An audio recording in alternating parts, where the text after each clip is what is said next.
to solder, you just need your iron hot, and then I'm using a napkin, which is not a good idea. You want like a wet rag so that it doesn't, burn and all that stuff.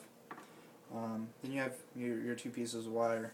First thing that's important is on the iron, you want to make sure that it's nice and clean, and so before you do anything, you just kind of run it over there, and some slag will fall off sometimes or whatever. And you just want to hit it with your solder, and then make sure that it does that. It'll just go shiny, and then that's how you know it's good. Now it's pretty easy.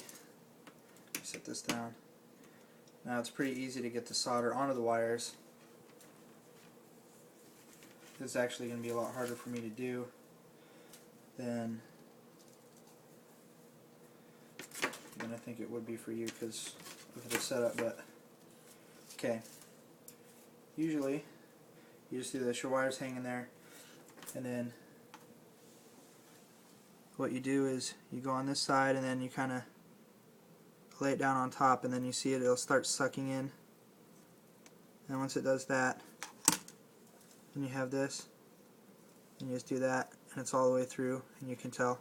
Now watch out, because heat will start wicking its way up the wire too, and that's also not good, and that's probably going to stay hot for a couple minutes. And then all you do is you just do that to the other wire, and then that's all you do. You just kind of wick it on there like that or whatever, and it'll suck in. And then just make sure that it kind of scrape it back and forth and make sure that it goes on there. Okay, now you're doing an end-to-end splice. On one of these ends, you're going to want to put your shrink tube down before you solder it, or else you'll have to redo it. So then, I don't even know if I'm going to be able to do this good. What you're going to want to do, let me see if I can hook that under there or something. What you're going to want to do is just put one end over the other end,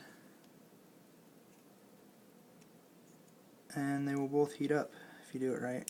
Here, I need a little bit more solder to get it going.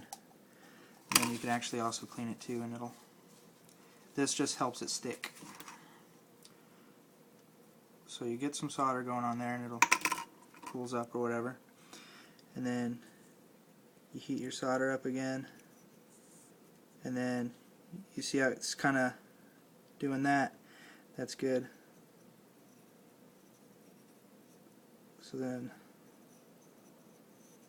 you just run that back and forth, let it sit there. It stays hard for a couple seconds, and then you have your joint. And then if your wires get heated up, you can cool them off, and that's why you use a rag, so then you don't burn yourself or whatever. But that's it. Then you have an end-to-end solder joint. You run your shrink tube over there, and then boom, professional done, and it's as strong as you need it to be. And that's all there is to that.